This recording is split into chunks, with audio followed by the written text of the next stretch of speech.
दोस्तों over the years UPSC EPFO के EO exam की पॉपुलैरिटी काफी बढ़ती जा रही है और हर साल नंबर ऑफ एप्लीकेंट्स भी इस एग्जाम में बढ़ते जा रहे हैं। तो दोस्तों इस एग्जाम का कंपटीशन भी बढ़ता जा रहा है और कहीं ना कहीं जो बच्चे 2025 के ईओ एग्जाम की तैयारी कर रहे हैं उनके मन में सवाल है कि सर इस एग्जाम के रिक्रूटमेंट टेस्ट को क्वालिफाई करने के लिए हमारा सेफ स्कोर क्या होना चाहिए, हमारा टारगेट स्कोर क्या होना चाहिए। तो इस वीडियो में मैं पुराने पेपर्स की कट ऑफ को एनालाइज करते हुए आप लोगों को एक नंबर बताना चाहूंगा कि जिसको आप अपना टारगेट स्कोर मान के तैयारी कर सकते हैं और मैं ये भी बताऊंगा कि वो नंबर किन फैक्टर्स पे डिपेंड करता है। तो दोस्तों ये वीडियो एंड तक पक्का देखिएगा, लेकिन ये वीडियो उन्हीं लोगों के लिए जो कि ऑलरेडी प्रिपरेशन स्टार्ट कर चुके हैं और इस एग्जाम को क्वालिफाई करने के लिए काफी सीरियस हैं। जो बच्चे अभी सीरियस नहीं है वो वीडियो अवॉइड कर सकते हैं क्योंकि आप वीडियो पे भी टाइम वेस्ट करेंगे और बाद में कमेंट सेक्शन में भी टाइम वेस्ट करेंगे। तो बेहतर यह रहेगा कि अभी वीडियो स्किप करके आप कुछ और काम कर लीजिए। एंड दोस्तों जो बच्चे एपीएफसी और ईओ एग्जाम की तैयारी कर रहे हैं उनकी कंप्लीट इन्फॉर्मेशन एक ही जगह पे चाहते हैं तो आप लोगों के लिए हमने एक कंप्रेहेंसिव गाइड बुक बनाई हुई है जो कि आपका वन स्टॉप सॉल्यूशन है for all the information regarding the APFC and EO exam. यहाँ पर पैटर्न्स और एलिजिबिलिटी तो है ही है, लेकिन उनके अलावा सबसे इंपॉर्टेंट चीजें जो हमें प्रिपरेशन के दौरान चाहिए होती हैं, डिकोडेड सिलेबस, सॉल्व पीवाईक्यूज, वो भी आप लोगों को इस गाइड बुक में मिलने वाले हैं और ये गाइड बुक आपके लिए टोटली फ्री है। लिंक इस वीडियो की डिस्क्रिप्शन में दिया गया है, आप अभी जाकर अपनी कॉपी डाउनलोड कर सकते हैं। अब दोस्तों बात करते हैं कि भाई इस बार के 2025 ईओ एग्जाम के लिए हमें किस स्कोर को टारगेट मान के तैयारी करनी चाहिए, हमारा सेफ स्कोर क्या होना चाहिए। दोस्तों इस पर्टिकुलर वीडियो का ऑब्जेक्टिव यही है कि भाई आप लोगों को एक मैं रियलिस्टिक टारगेट दे पाऊं, एक प्रैक्टिकल टारगेट दे पाऊं जिसको आप अपने मॉक टेस्ट में टारगेट करें और अपने फाइनल एग्जाम में टारगेट करें। और दोस्तों अगेन देखो ये टारगेट फिक्स नहीं है, रिजिड नहीं है, ये टारगेट वेरी करेगा कुछ फैक्टर्स के अकॉर्डिंग, तो आप लोगों को उन फैक्टर्स को भी अपने माइंड में रखना है। दोस्तों इन नंबर्स पे पहुंचने के लिए, टारगेट स्कोर पे पहुंचने के लिए हमें एक बार पुराने पेपर्स की जो कट ऑफ है उनको एनालाइज करना पड़ेगा और हम 2023 की कट ऑफ से स्टार्टिंग करते हैं और 2023 से हम पीछे जाएंगे।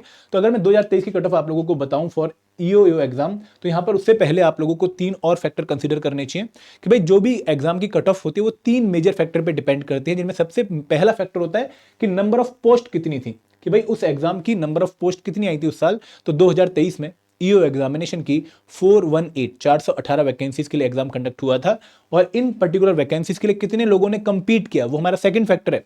वो कंपीट किया 3,60,978 बच्चे, लगभग 3,61,000 लोगों ने कंपीट किया। तो देखो कट ऑफ पहले किस फैक्टर पे डिपेंड कर रही है, नंबर ऑफ वैकेंसीज पे। सेकंड फैक्टर क्या है कि भाई कितने लोगों ने एग्जाम दिया और थर्ड फैक्टर क्या है कि भाई उस एग्जाम का डिफिकल्टी लेवल क्या था, कि 2021 का जो 2023 का जो ईओ एग्जाम हुआ था उसका डिफिकल्टी लेवल, पेपर कितना टफ था। तो दोस्तों 2023 का ईओ एग्जाम काफी टफ था। जो बच्चे इस पेपर को दे चुके हैं वो मुझसे 100% एग्री करेंगे कि हाँ सर, कहीं ना कहीं एपीएफसी और ईओ के पेपर में उन्होंने कोई डिफरेंस नहीं रखा। दोनों ही पेपर पुराने पेपर्स की तुलना में काफी डिफिकल्ट थे और हमें काफी चैलेंज फेस हुआ उस पर्टिकुलर पेपर को सॉल्व करते हुए। दोस्तों पेपर का डिफिकल्टी लेवल ज्यादा था, वैकेंसीज भी ठीक ठाक थी और नंबर ऑफ एप्लीकेंट्स भी ठीक ठाक थे, लेकिन डिफिकल्टी लेवल ज्यादा होने की वजह से हमें कट ऑफ थोड़ी कम देखने को मिलती है। तो अगर आप 2023 की कट ऑफ देखें तो आउट ऑफ 300 रिक्रूटमेंट टेस्ट की कट ऑफ गई थी फॉर जनरल कैटेगरी 138.33 और सेम कट ऑफ ओबीसी की थी 138.33। अगर मैं फाइनल कट ऑफ की बात करूं तो 2023 में 212 कट ऑफ थी for general category, 205 cut off थी for OBC category. Same SC ST सबकी कट ऑफ जो है पिछले एग्जाम्स की तुलना में काफी कम गई और ये कट ऑफ इसलिए कम गई, इसका मेजर रीजन क्या था कि भाई एग्जाम का डिफिकल्टी लेवल काफी ज्यादा आ गया था।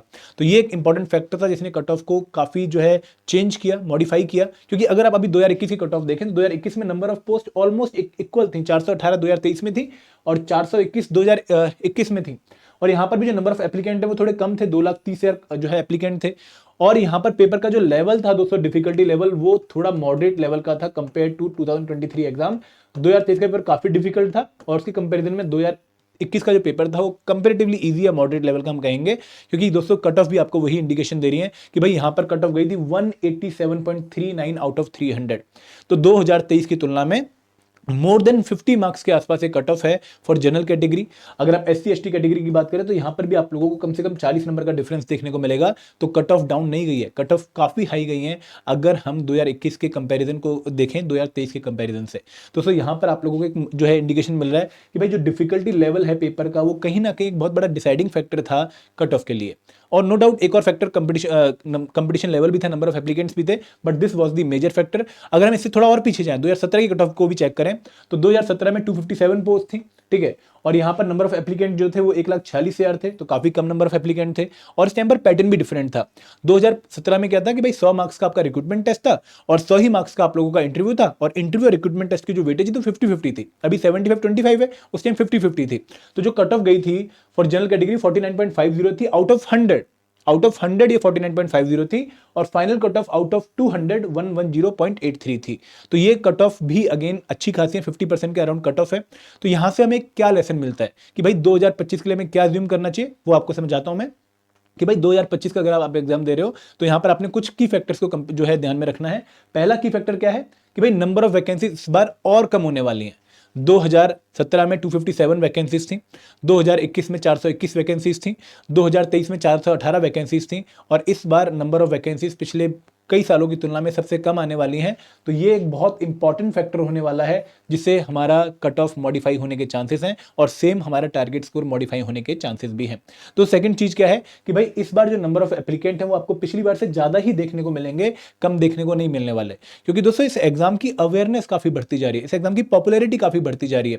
पहले बहुत कम लोगों को इन एग्जाम्स के बारे में पता था। 2017 में सिर्फ 1,46,000 लोगों ने पेपर दिया, 2021 में सिर्फ 2.5 लाख लोगों ने पेपर दिया, 2023 में 3,60,000 लोगों ने पेपर दिया। तो ये नंबर इंक्रीजिंग कर्व में ही है, डिक्रीजिंग नहीं होने वाला। तो आप लोगों को कंपटीशन लेवल बढ़ता ही देखने को मिलेगा, कम देखने को नहीं मिलने वाला। And last but not the least, difficulty level of the exam, क्योंकि दोस्तों डिफिकल्टी लेवल भी इस एग्जाम का बहुत बहुत अच्छा रहने वाला है, ये डाउन नहीं जाने वाला। तो अगर मैं टारगेट स्कोर की बात करूं फॉर ईओयू एग्जाम, तो टारगेट स्कोर आप लोगों के माइंड में 190 प्लस के आसपास होना चाहिए अगर आप अनरिजर्व कैटेगरी से बिलोंग करते हैं। इवन अगर आप एससी एसटी या ओबीसी कैटेगरी से बिलोंग करते हैं तो भी आपको अपना टारगेट स्कोर अराउंड 175 रखना पड़ेगा, क्योंकि तभी आप कंफर्टेबल पोजीशन पर रहेंगे दोस्तों। क्योंकि यहां पर आप लोग एक चीज और नोट करिए कि आप अगर सिर्फ रिक्रूटमेंट टेस्ट क्वालिफाई कर भी जाते हैं तो भी आप लोगों को जो है इंटरव्यू क्वालिफाई करने के लिए एक अच्छा खासा स्कोर चाहिए होगा।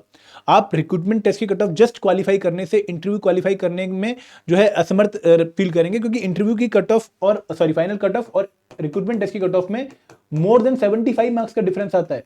तो ये 75 मार्क्स आपको इंटरव्यू में स्कोर करने पड़ते हैं, जो कि अगेन बहुत डिफिकल्ट टास्क है। तो आप लोगों को कहीं ना कहीं रिक्रूटमेंट टेस्ट के स्कोर के प्लस कुछ और स्कोर जोड़ना पड़ेगा ताकि आप अपने इंटरव्यू में डिपेंडेंस कम कर सकें और अपनी फाइनल कट ऑफ को भी क्वालिफाई कर सकें। तो यहां पर जो बच्चा ईओ एग्जाम को अच्छे से तैयार कर रहा है और इस एग्जाम के लिए काफी सीरियस है, इस एग्जाम को क्वालिफाई करना चाहता है, तो उसको अपना टारगेट स्कोर 190 प्लस के आसपास रखना चाहिए अपने मॉक टेस्ट में।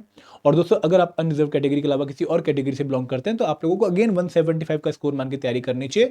और ये टारगेट स्कोर है, इससे ऊपर जितना जाओगे उतना आप अपनी इंटरव्यू पे डिपेंडेंस कम कर लोगे, तो वो एक सोने पे सुहागा वाली फीलिंग होगी जो आप लोगों को पक्का अचीव करनी चाहिए।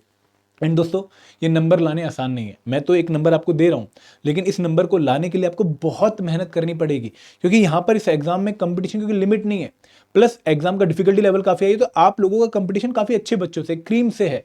क्योंकि अगर हम 2023 को ही देखें तो 3,60,000 बच्चों में से इन्होंने इंटरव्यू के लिए लगभग 1440 बच्चों को बुलाया और 1440 बच्चों के बाद फाइनली 418 लोग सिलेक्ट हुए। तो दोस्तों यहां पर इस नंबर से इस नंबर पे गिरना बहुत ही डिफिकल्ट टास्क है, क्योंकि यहां पर बहुत बहुत टाइट कंपटीशन है। इवन यूपीएससी प्रीलिम्स में आप जाते हो तो लगभग इतने बच्चे पार्टिसिपेट ही करते हैं और वहां पर प्रीलिम्स क्वालिफाई करने के बाद आपको 15,000 बच्चों में आना होता है। तो ये नंबर बहुत डिफिकल्ट हो जाता है आप लोगों के लिए compare to UPSC prelims exam. But UPSC prelims exam again बहुत डिफिकल्ट है, उसकी एक डिफरेंट स्टोरी है। आपको यहाँ पर बस ये समझना है कि बहुत अच्छी मेहनत, बहुत क्वालिटी मेहनत और कंसिस्टेंट मेहनत करनी पड़ेगी इस एग्जाम को क्वालिफाई करने के लिए। This is the best time to do that comprehensive preparation. क्यों? अभी इनफ टाइम है। दूसरी बात कि भाई आप लोग हर स्टेप, हर कंपोनेंट में डीप में जाके तैयारी कर सकते हो। तो ये फीलिंग आप लोगों के मन में नहीं आनी चाहिए कि नोटिफिकेशन की वेट करके फिर तैयारी करेंगे, 4-5 महीने में तैयारी हो जाएगी। नहीं दोस्तों, इतना टाइम आपके पास नहीं है। अगर आपका स्टेटस काफी अच्छा है प्रिपरेशन का कि भाई आप यूपीएससी सीएससी में 2 बार मेंस लिख चुके हो, आपको जीएस पे पूरी कमांड है, आपका क्यूआरई भी काफी अच्छा है, तो आप नोटिफिकेशन की वेट करिए। बट अदरवाइज अगर आप लोगों को लग रहा है, हल्का सा भी डाउट है कि भाई मेरा जीएस भी अभी पूरा प्रिपेयर नहीं है, मेरा क्यूआरई भी कहीं ना कहीं हाथ में अटका हुआ है और मेरा स्पेशल कंपोनेंट में तो ध्यान कभी गया ही नहीं है, तो दोस्तों आप लोगों के लिए बेस्ट टाइम है प्रिपरेशन स्टार्ट करने का, क्योंकि आप लोगों का कंपटीशन उन लोगों से होने वाला है जो कि आपसे प्रिपरेशन स्टेज पे काफी आगे हैं, स्टेटस में काफी आगे हैं प्रिपरेशन के। तो दोस्तों ये पॉइंट मैं आप लोगों को बार बार इसलिए समझा रहा हूं क्योंकि बहुत बार बच्चे आते हैं बाद में एग्जाम देने के कि सर हमें रिग्रेट हो रहा है कि हमने पहले टाइम वेस्ट क्यों किया। तो आपको ये टाइम वेस्ट नहीं करना है। एंड दोस्तों अगर आप इस एग्जाम की प्रिपरेशन कर रहे हैं, इन एग्जाम को क्वालिफाई करना चाहते हैं, तो हमने आपके लिए डेडिकेटेड कोर्सेज लॉन्च कर रखे हैं जिनका आप पार्ट बन सकते हैं। पहला कोर्स है मास्टर कोर्स, जो कि कंप्रेहेंसिव कोर्स है for all the component of APFC in EO exam.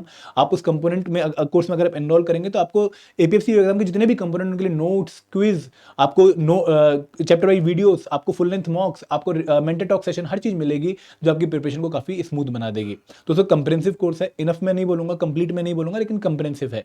दोस्तों सेकंड कोर्स है स्पेशल सब्जेक्ट का कोर्स। उस कोर्स में अगर आप एनरोल करते हैं तो उस कोर्स में आप लोगों को जो है, मैं आपको दिखा भी देता हूं, जब एडुटेक की वेबसाइट पे आएंगे तो वो स्पेशल सब्जेक्ट का कोर्स जो है वहां पर आप लोगों को जीएस एंड क्यूआरई के प्रैक्टिस एमसीक्यूज मिल जाएंगे, ठीक है, जिनको आप प्रैक्टिस करके अपनी जीएस एंड क्यूआरई को और स्मूथ बना सकते हैं। और जो स्पेशल कंपोनेंट आपने कभी भी नहीं पढ़े उनको आप जो है वहां पे अच्छे से कवर कर सकते हैं, वहां पे हमने उनको अच्छे से कवर किया है। एंड दोस्तों ये कोर्स इसलिए है कि भाई कुछ बच्चों को लगता है कि भाई हमारा जीएस एंड क्यूआरई काफी अच्छा प्रिपेयर्ड है, तो हमें उनका कोर्स नहीं चाहिए, हमें मास्टर कोर्स में क्यों एनरोल करना चाहिए, तो इसलिए हमने स्पेशल सब्जेक्ट वाला कोर्स लॉन्च किया है। और तीसरा कोर्स है टेस्ट सीरीज, जहां पर जिन बच्चों की एक बार तैयारी हो चुकी है वो इसको प्रैक्टिस करने के लिए, रिवीजन करने के लिए यूटिलाइज कर सकते हैं। ये स्पेशल सब्जेक्ट का कोर्स है जहां पर स्पेशल सब्जेक्ट जो आपने कभी नहीं पढ़े, stat, accountancy, social security, iron labour law, computer business, auditing, insurance, इनको कंप्लीट कवर किया गया है। लेकिन जो कंपोनेंट आपने पढ़े हुए हैं जीएस क्यूआरई, उनके आपको एमसीक्यूज मिलेंगे, तो यहाँ पर जाके आप अट्रैक्टिव डिस्काउंट्स भी देख सकते हैं और इन कोर्सेज में एनरोल भी कर सकते हैं। तो this is all from my side. अगर कोई डाउट है, कोई क्वेरी है, तो आप इस वीडियो के कमेंट सेक्शन में मुझे बता सकते हैं। Thank you very much.